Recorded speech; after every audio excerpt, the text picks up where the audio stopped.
I don't have. Oh.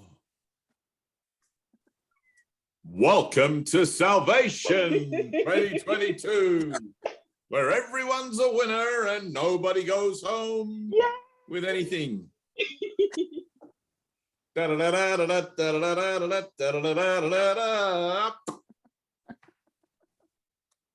well, that's how it was in the dream, apparently.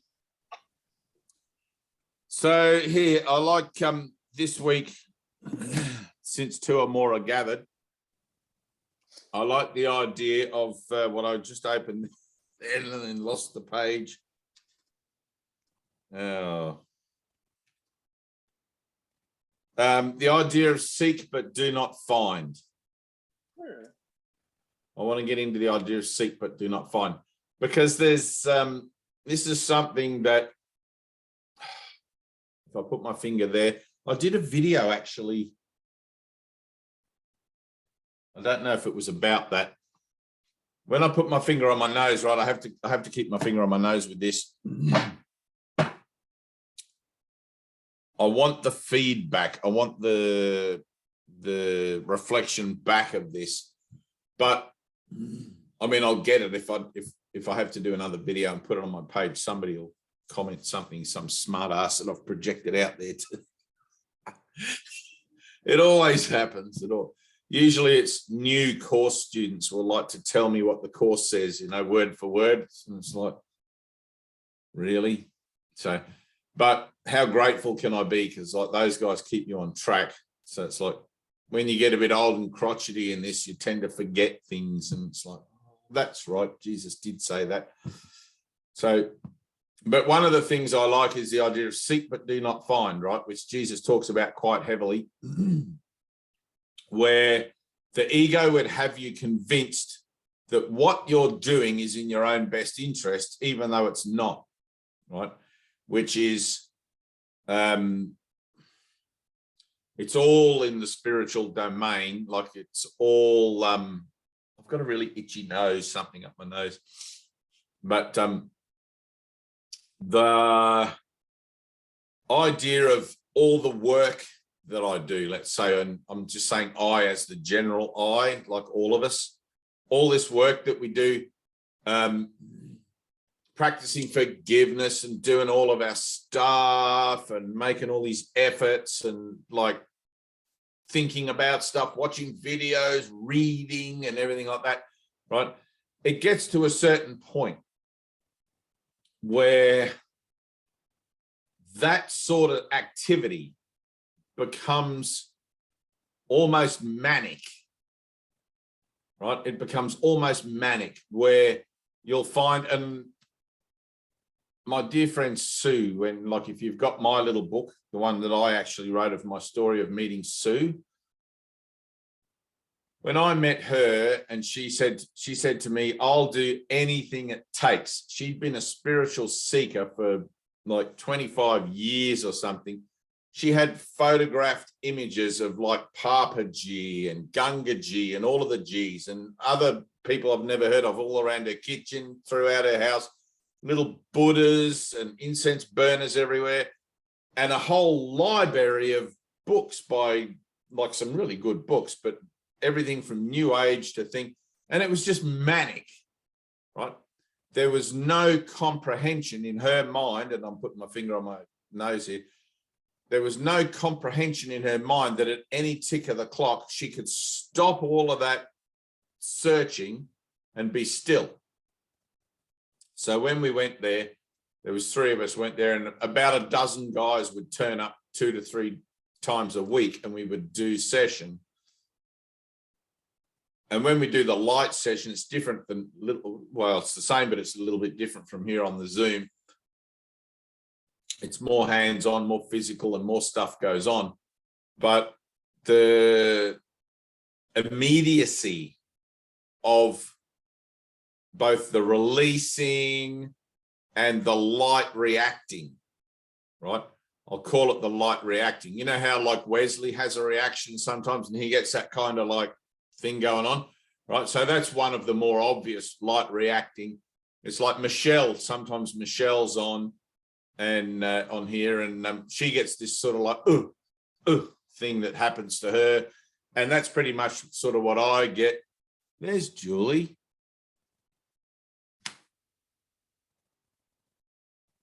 Are you on, Julie? Can you see us and hear us all good? I think her camera's frozen. Oh no, there we go. She's working it out. So, and then the whole idea of this manic sort of inquest into everything spiritual. You know, like there's plenty of guys I have on my page that are, and I guess I had this a little bit in the early days, you know, but not to the extent of some people. But it's like the mind becomes sort of like transfixed with the idea of seeking, trying to take on board as much spiritual gobbledygook as it can, right? From as many sources as it can. Oh, I know you're one of those. So when in fact the whole thing is so incredibly simple, right? The whole thing is so incredibly simple.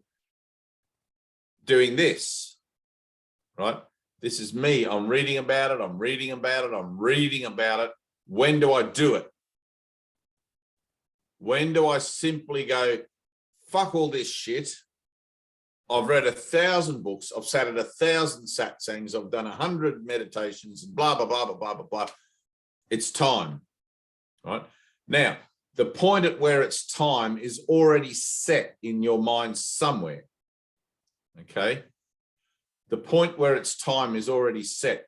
So at some point in your timeline from the alpha to the omega, which could be anywhere from billions of years, like Jesus says, from the beginning of time, you know, to the end of time, which can be a very long, long way off, right? There is a point where the prayer of the heart that God put there himself erupts. It's the only way I can describe it.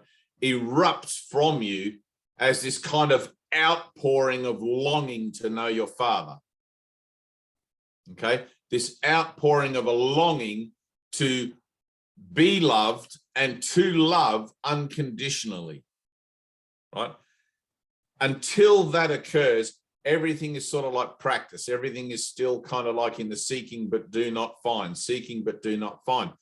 So it's important to kind of take that on board when you begin stuff, because the mind is very easily distracted into, oh, look, another course, another workshop, another whatever, another thing, right? At some point, you got to see that that's just as much a cyclical behavior in the mind as is the denial. Okay, so when Jesus says,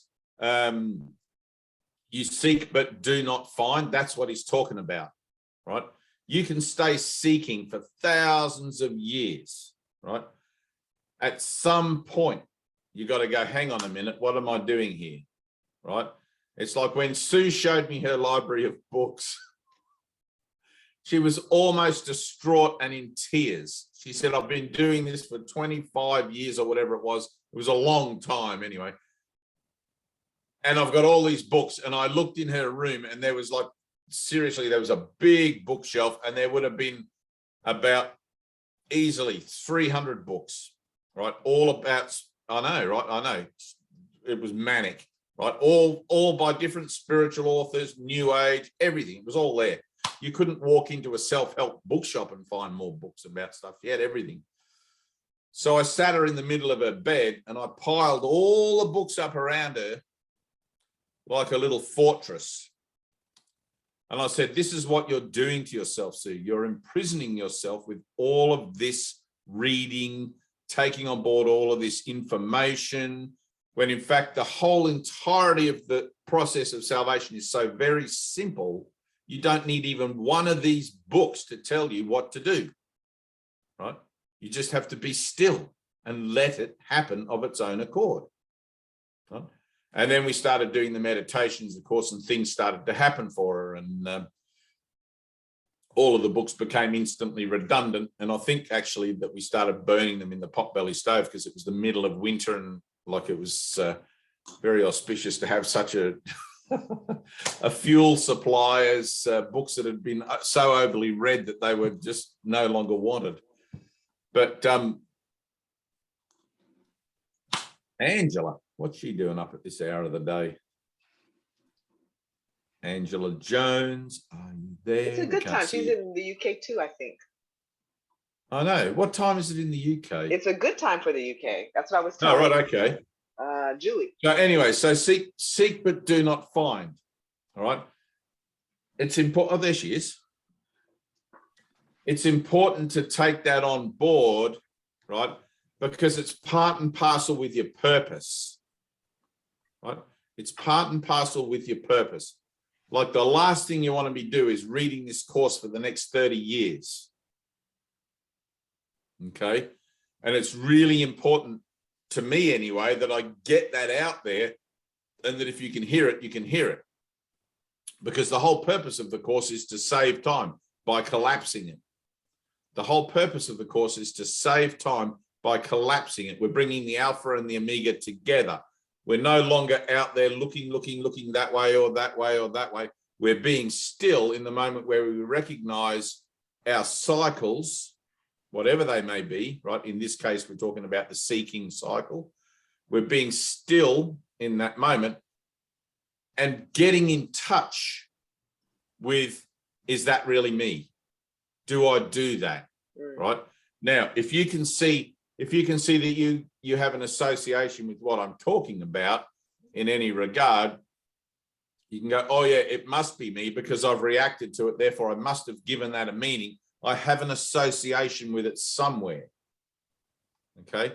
Now, the association with it, the ego always tries to hide from you as if it's like, oh no, he's not talking about me. It's someone else. Because separation, that idea of someone else, is the ego's modus operandi. Okay.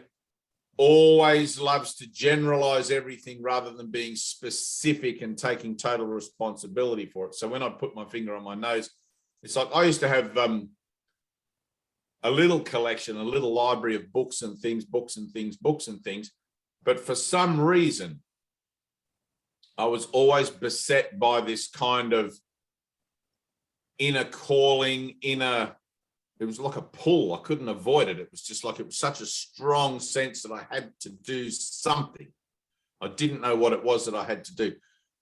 But I'd been reading these books, and some of them were fictional, some of them were reference books and things like that. I didn't have the course at the time, but I'd had probably a dozen books that I'd been reading, and I don't like reading much. I much rather experience life as my own pain or my joy or whatever, and that's how I decipher what things are. But I do recognize the value in being able to collapse time of perhaps 1,000 years of searching by reading somebody's account of their particular process and being able to see if I can reflect on it, because I can read that whole book in a week or two and go, aha, that just saved me 25 years of sitting in some ashram, you know, washing floors, trying to get information that those poor guys have taken generations to develop, you know. So in that sense, very useful, very helpful and everything else. But at the same time, also being aware, am I turning this into an activity that is beyond its use by date? Because the highest point the ego can go is the spiritual identity, right? It can't go beyond that. It knows there's no point in going back to being whatever you were before, judgmental, et cetera, but it can't go beyond because it's capped, right? There's a limit to time and space. And so the tendency becomes to sort of sit in some kind of spiritual framework of association and just keep perpetuating that under this kind of subconscious delusion that the enlightenment is going to happen at some point, right? Where in actual fact, the enlightenment or the revelation that the Father and the Son is one, which is the memory in your mind, will happen when you ask for it. Okay? It'll happen when you ask for it. Ask and you shall receive. Jesus says in the course, it's like, it's not that you don't really ask for stuff. It's like you don't ask for enough, right? You got to ask for everything, right? You ask for the entirety of your sinlessness to be revealed to you. Ask for the entirety of the relationship you have with God to be revealed to you. Ask to know what you are. Ask everything, right? If you're not aware that you're entitled to ask for everything, or if you're kind of like saying the words or reading those words but not really connecting with them, you can stay in this kind of superficial level in your spiritual endeavors for a long, long time.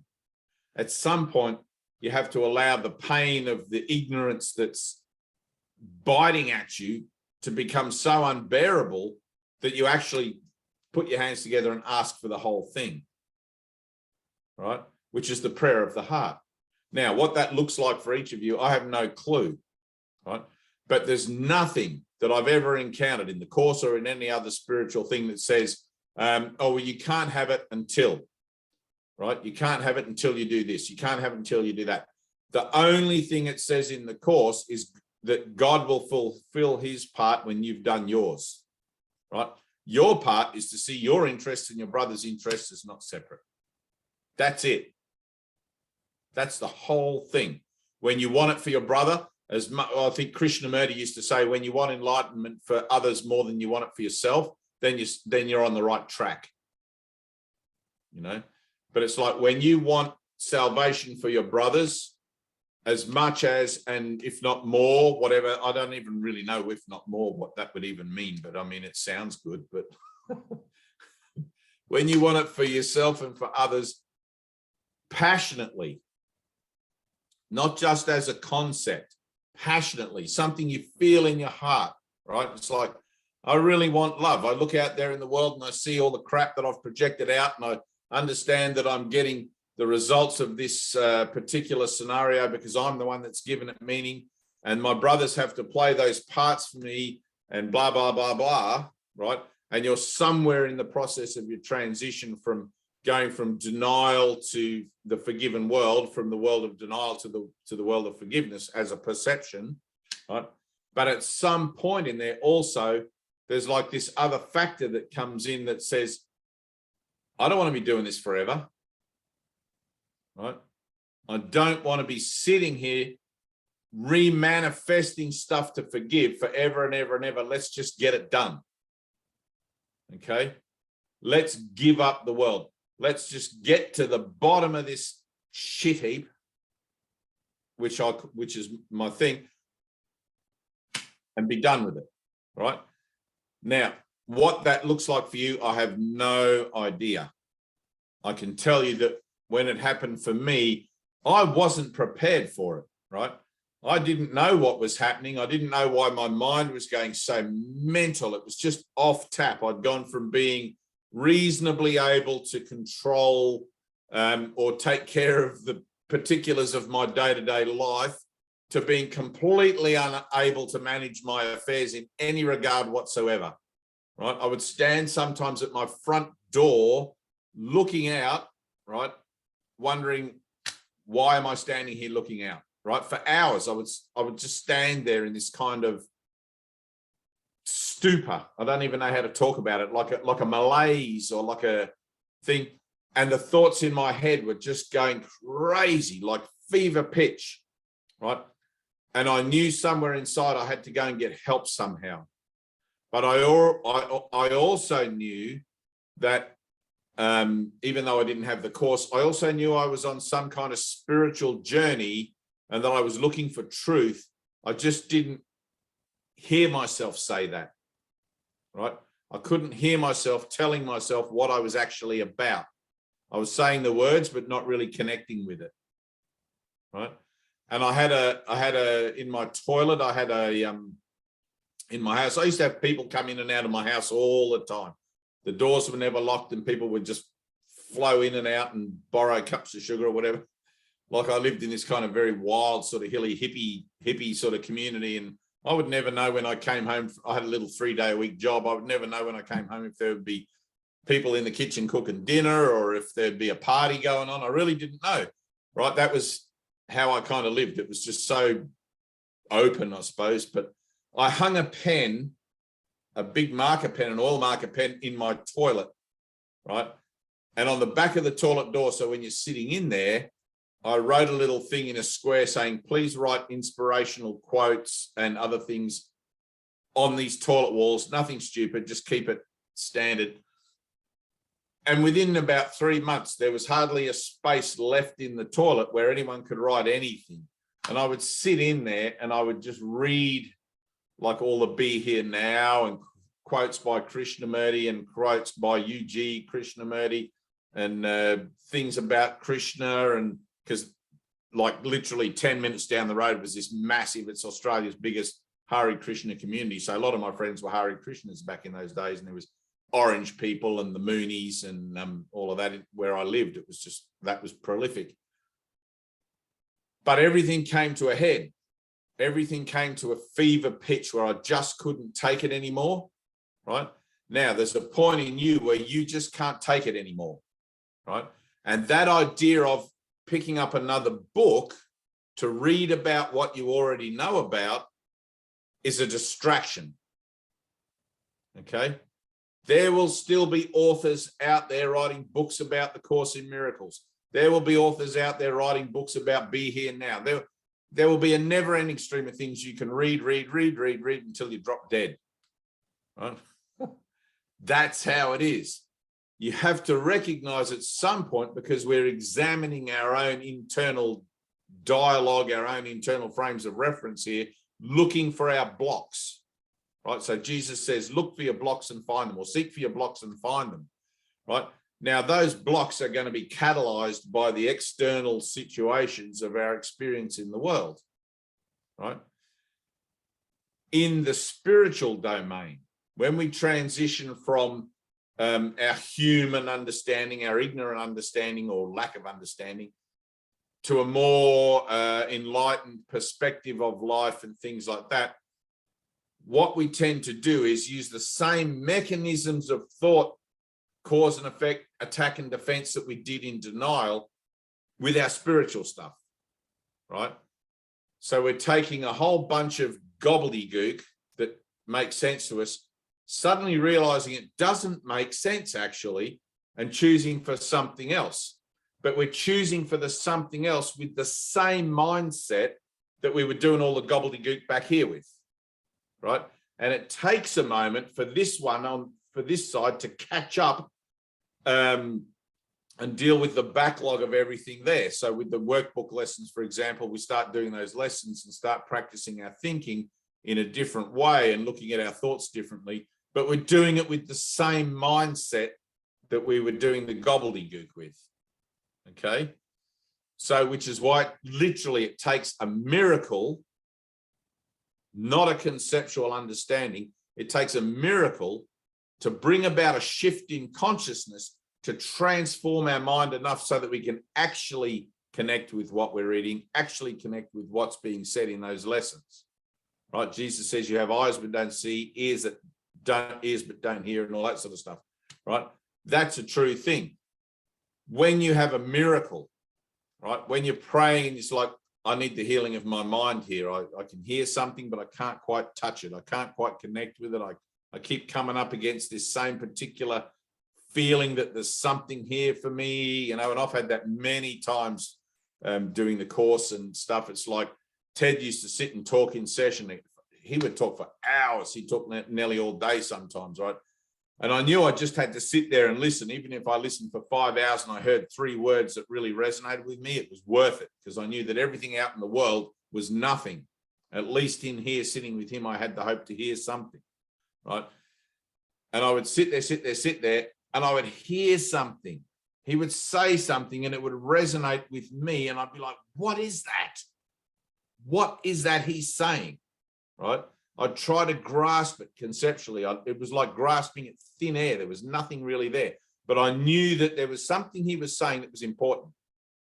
But I couldn't quite click it into place in my mind, because my mind was still operating in that old way, right? It hadn't sufficiently shifted so that I could actually hear what he was saying without using judgment to try and hear what he was saying.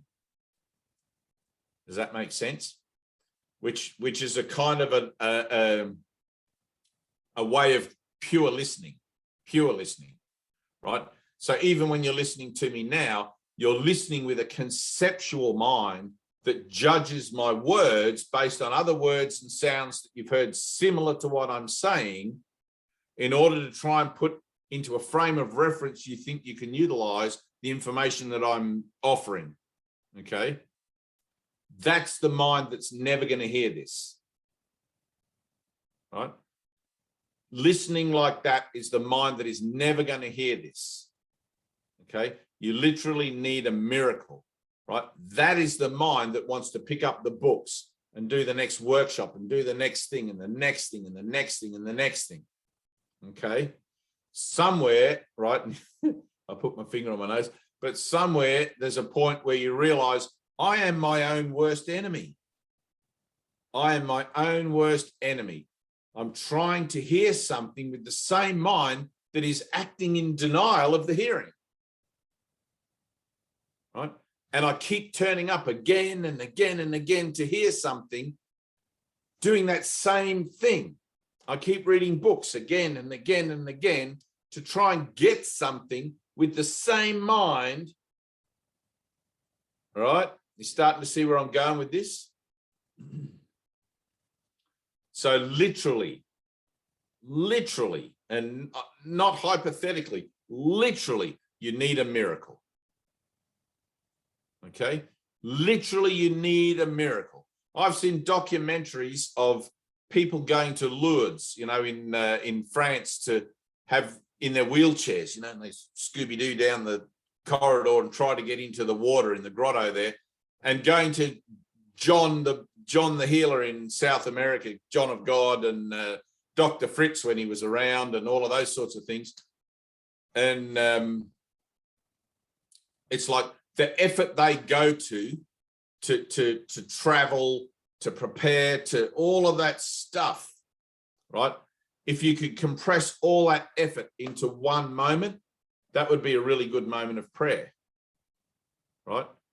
3 weeks of planning, 2 weeks of travel, organizing accommodation, actually going up and doing the orientation. That's a lot of energy expelled in doing that, all right?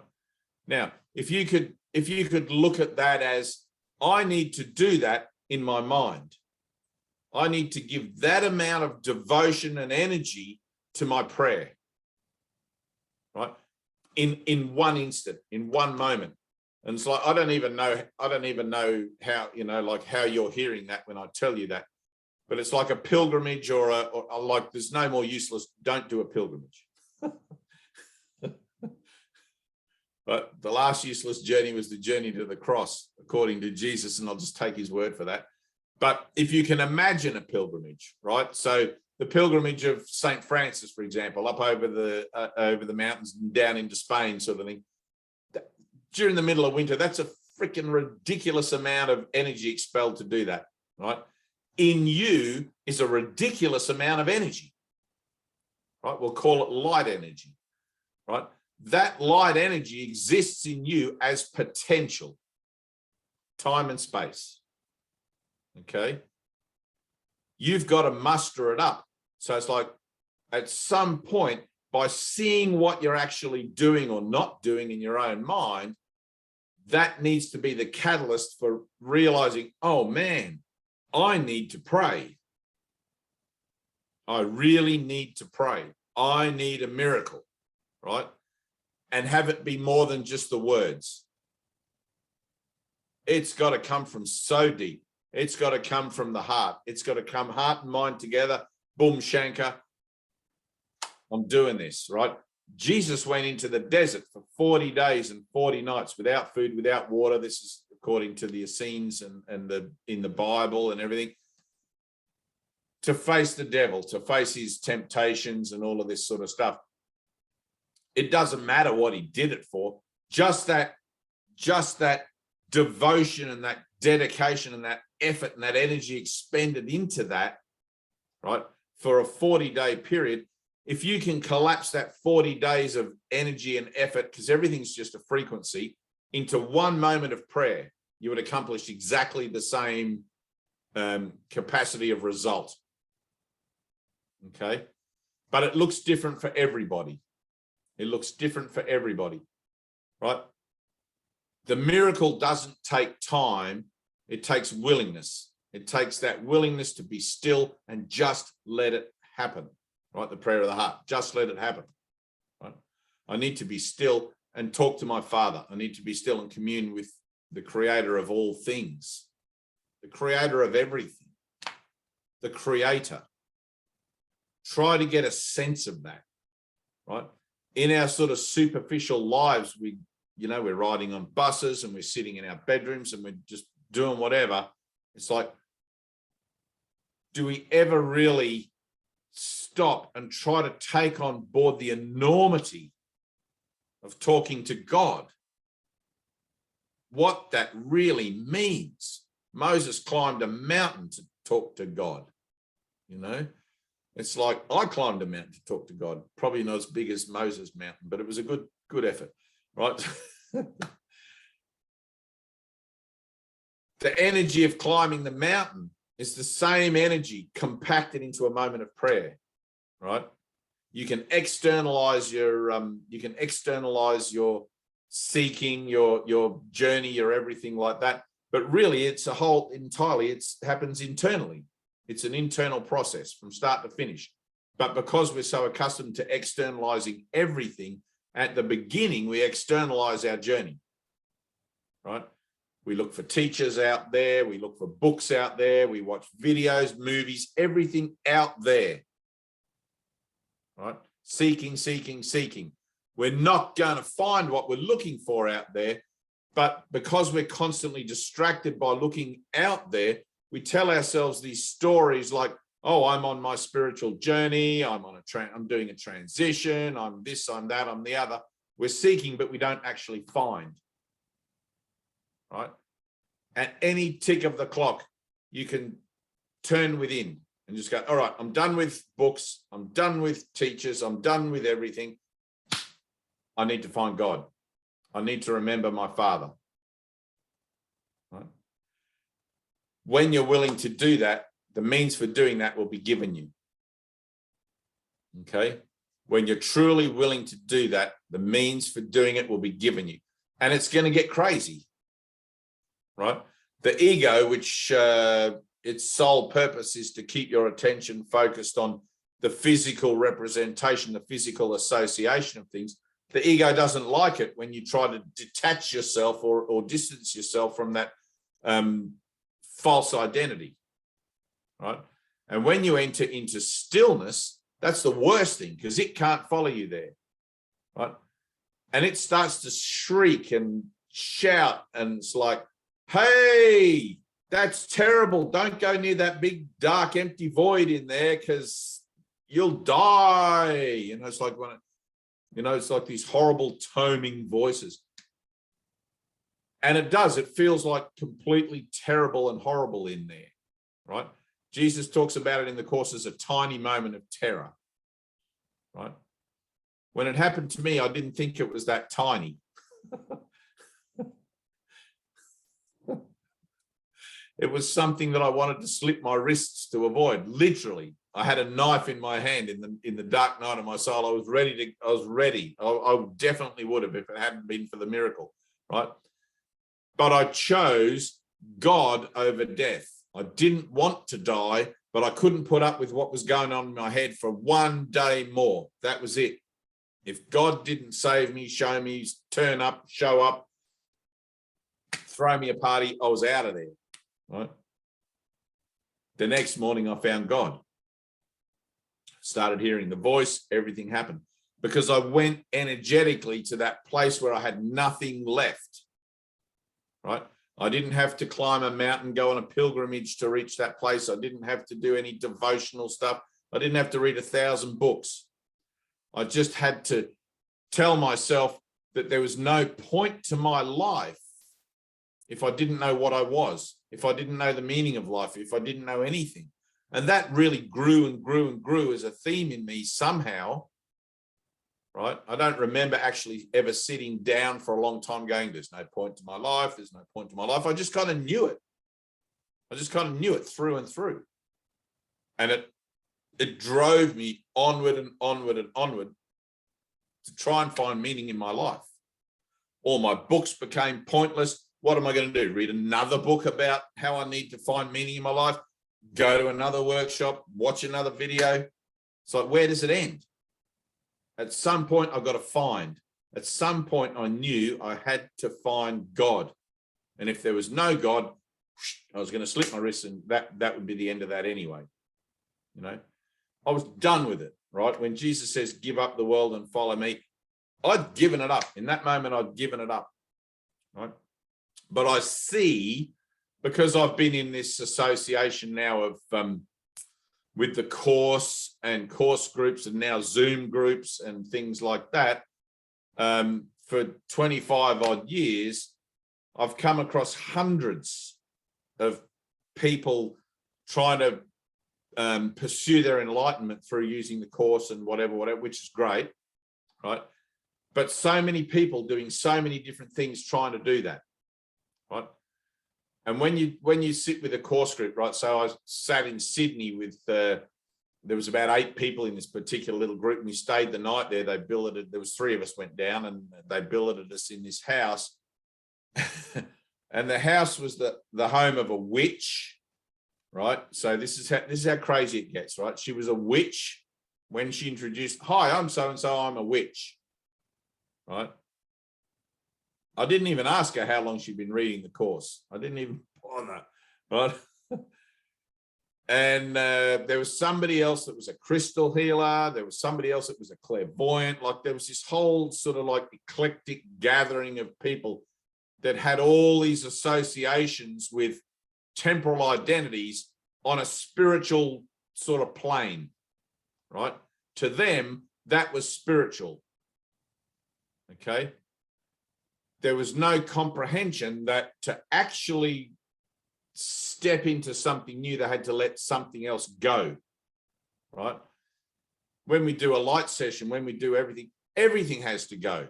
Jesus says, give up the world in its entirety, not give up the world and then adopt a spiritual persona, right? Give it up in its entirety. You're not really a teacher of God. You're not really a Course in Miracles student. You're not really any of these things.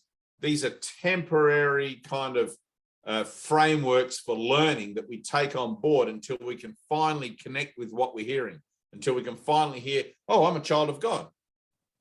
Holy cow. I am the Christ along with you. Holy cow, I heard me say that. Right? Now, if I'm the Christ along with you, do I need to read more books about it? Where's the handbook on being the Christ? No, I am the Christ. Right? It's done. The dream is over. The dream is over. You've reached the end of your dream right now. Okay? If you can hear that, you're at the end of your dream. You are the Christ one with me.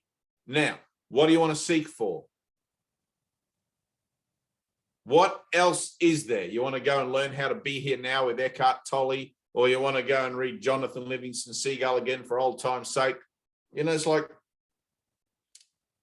come on, snap out of it.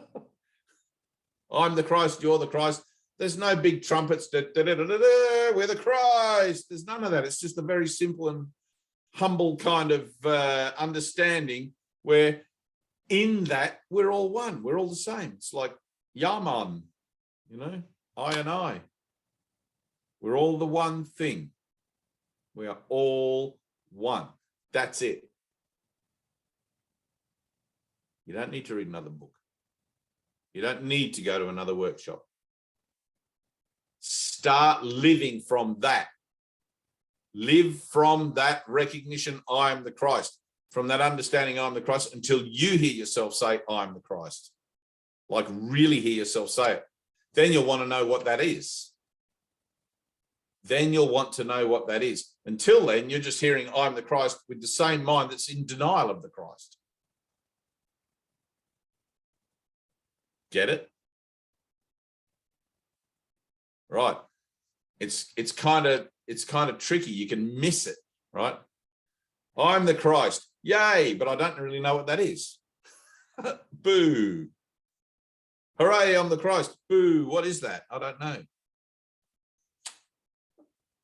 But hooray, thank God I am, right? Now, let me ask God, what is that God?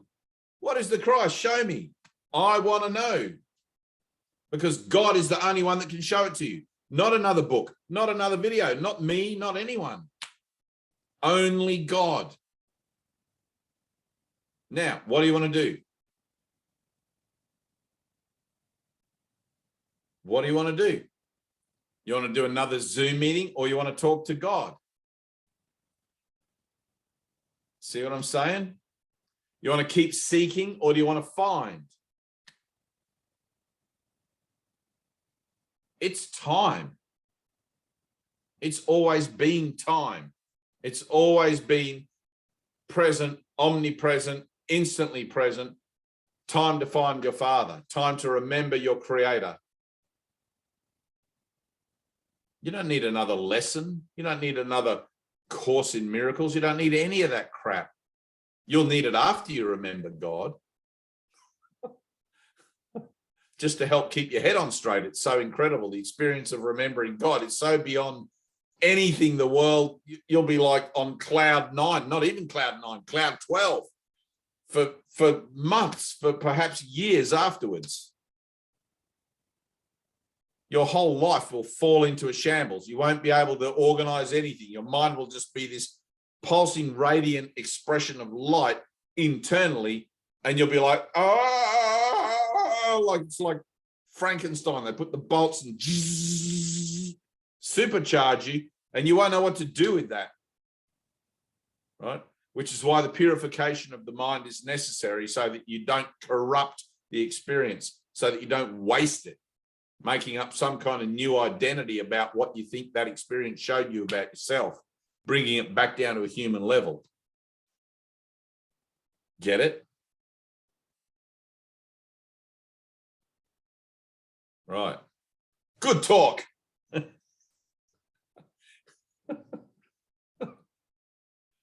If I can get one thing in tonight's Zoom meeting, it's like, forget Zoom meetings. Find. It's time to find. It's time to stop the search. You are that already.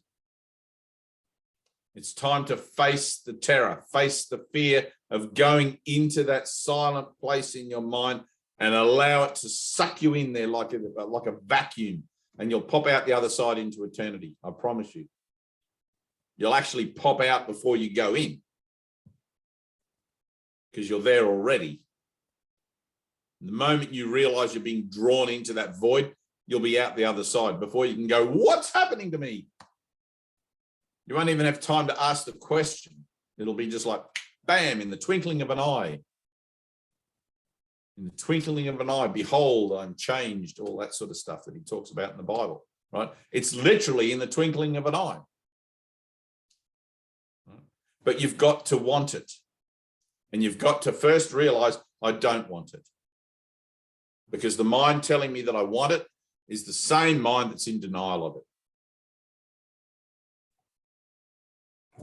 That's the paradox. That's why you need a miracle. That's why you got to pray. I need to talk to God about this. God's the only one that can sort this conundrum out. Not Dave, not Course in Miracles. Course in Miracles will be incredibly helpful to help you stay grounded.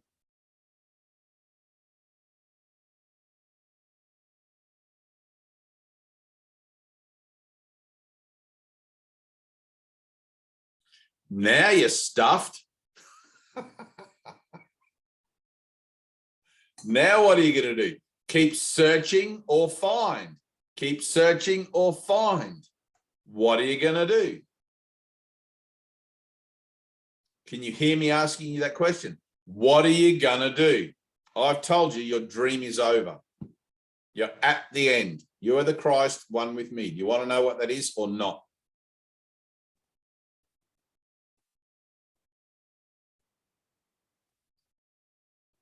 Anna wants to know. She's terrified. Look at her. She's just about out of breath. I can see her swallowing. That's good. Right? Seek or find. Seek or find. That's it. That's where this ends. And everything you do from this point on, everything you do is going to bring you back around to that same point. I'm the Christ. I want to know what that is. The dream's over. You're done. You're already in the forgiven dream. Jesus already atoned for you. He's already done all the work. You're sitting there in the little willingness to accept that without needing necessarily to know what that entails. I'm telling you, whatever it entails, it's brought you to this moment. There's no mistakes, there's no chances, there's nothing by happen chance. If you can hear it from me now, the dream's over. It's time to wake up. This is it. Talk to your Father. I can't help you from this point on.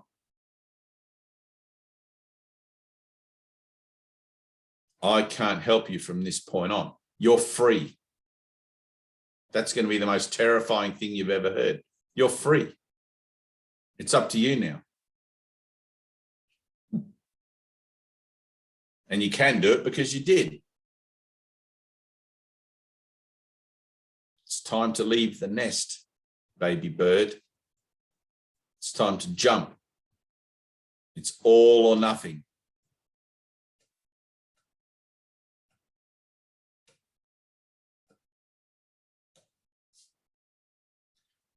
I'll leave you with those lovely thoughts. You're whole and perfect as God created you. You have nothing to say about it.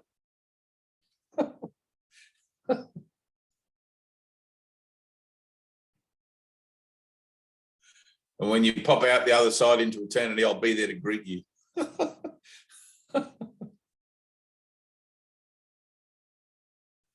Because that's where I am. In my own mind, that's where I am.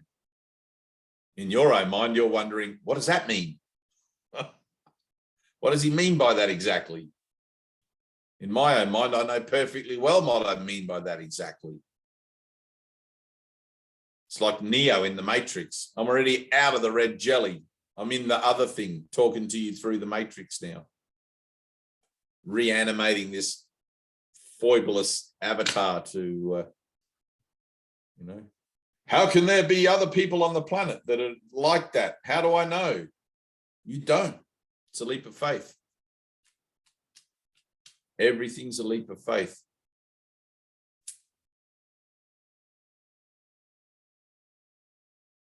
You're done.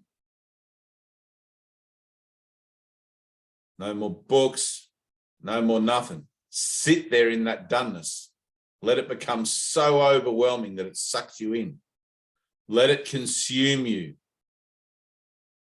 Just let it happen. It'll do what it needs to do automatically if you're willing to not adjust.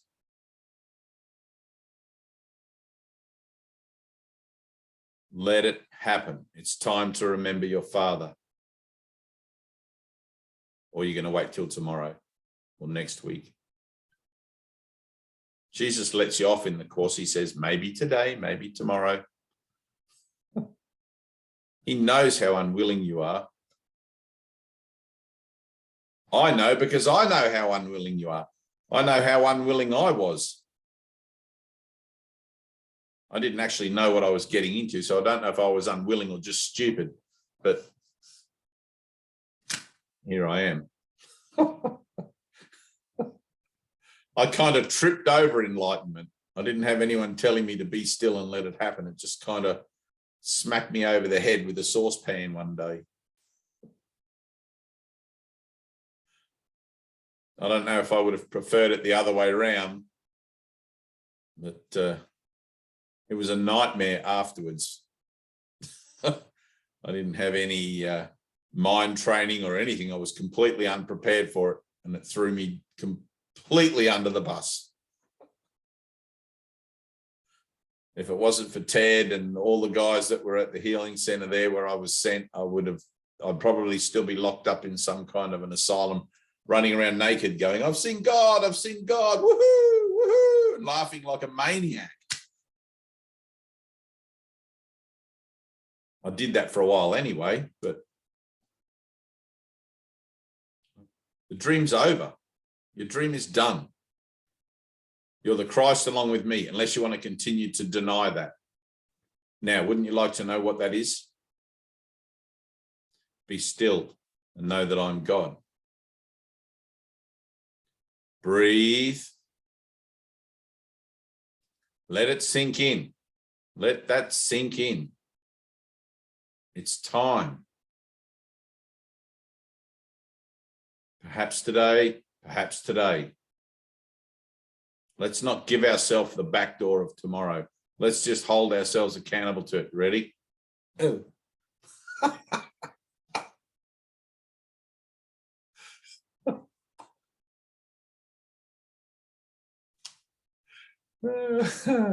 It's funny. I love you guys. It's important that I leave you with that now, okay? I want you to sit and digest it. The dream is over. Salvation has already occurred. You're included. It's time to find. Stop seeking, find. Stop seeking, find. Ask and you shall receive. It's going to put you into contact with your deepest, darkest fears. So be it. Draw your circle, refuse to adjust to it. Fear cannot tell you what you are. Only God, and God is just on the other side of all that shit. It'll feel like you're being sucked down a plug hole, sucked into the bathtub, or getting crushed. It might feel like you're getting crushed. Whatever it feels like, let it happen. Don't adjust to it. Don't go and make a cup of tea. Let it happen. You're eternal, your spirit. Nothing is going to happen to you, I promise. Breathe and let it happen. Here I am, Lord. The dream is over.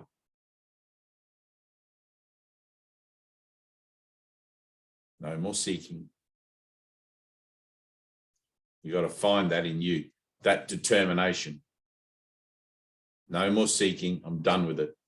I want to know. Let that passion, that desire to want to know what God is in you come up. The prayer of the heart is right at the bottom of that upwelling of longing. It is a longing. It's a longing to know your Father, your Creator, your source. Feel it. Feel the longing. Let it take you where it needs to take you. And ask. It's all up to you. It's entirely up to you. Everything you need is within you to do this. Everything. There's nothing more I can tell you. There's no more books that can tell you anything. You need to talk to God. That's it.